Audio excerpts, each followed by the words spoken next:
नमस्कार, मी आहे स्नेहा. माझा फर्स्ट ब्लॉग आहे. तर आज माझं डोकं दुखत होतं, त्यामुळे मी चहा बनवला आणि चहा घेतलेला आहे. चला तर मी जाणार आहे शेतात. शेतामध्ये एक आहे बेलाचं झाड, त्याच्या खाली मी ठेवलेली आहे महादेवाची पिंड. चप्पल वगैरे काढून मी तिथे महादेवाच्या पिंडीच्या समोर बसलेली आहे. मी थोड्या विटा आणलेल्या आहेत, त्यांनी साईडने मांडणार आहे, कारण महादेवाच्या पिंडीला ऊन लागून ती दरवेळेस खराब होते, तर तुटते पिंड.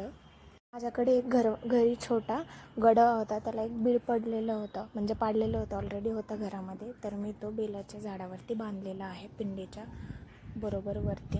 आता हे बघा, मी विटा वगैरे मांडून घेतलेला आहे छान. आता त्यामध्ये मी पाणी ओतणार आहे. बघा किती छान प्रसन्न वाटते पिंड, तुम्ही एकदा बघा. पाणी ओतलेलं आहे मी त्या गडव्यामध्ये. आता मी तुम्हाला दाखवते कसं दिसते, बरोबर पडते की नाही ते पाहत आहे मी पिंडीवर पाणी.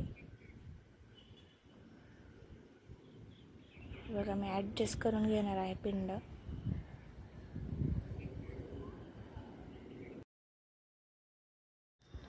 पाणी बरोबर पडत आहे पिंडीवर. तोपर्यंत मी महादेवासाठी बेलपत्र घेणार आहे. तिथे झाड आहे, त्याला बेलाची पानं लागलेली आहेत बेलाच्या झाडाला. तर मी 3 पानं तोडून घेणार आहे आणि ती महादेवाच्या पिंडीवर वाहणार आहे.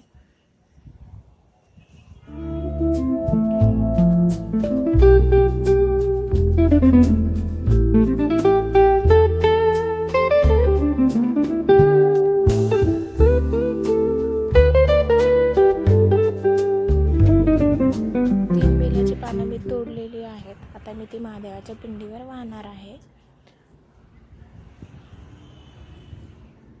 बघा किती छान प्रसन्न वाटते महादेवाच्या पिंडीकडे पाहिल्यावरती.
आता मी तिथली साफसफाई करून घेणार आहे. महादेवाच्या पिंडीच्या शेजारची जी जागा आहे ती मी झाडणीने साफ करून घेत आहे.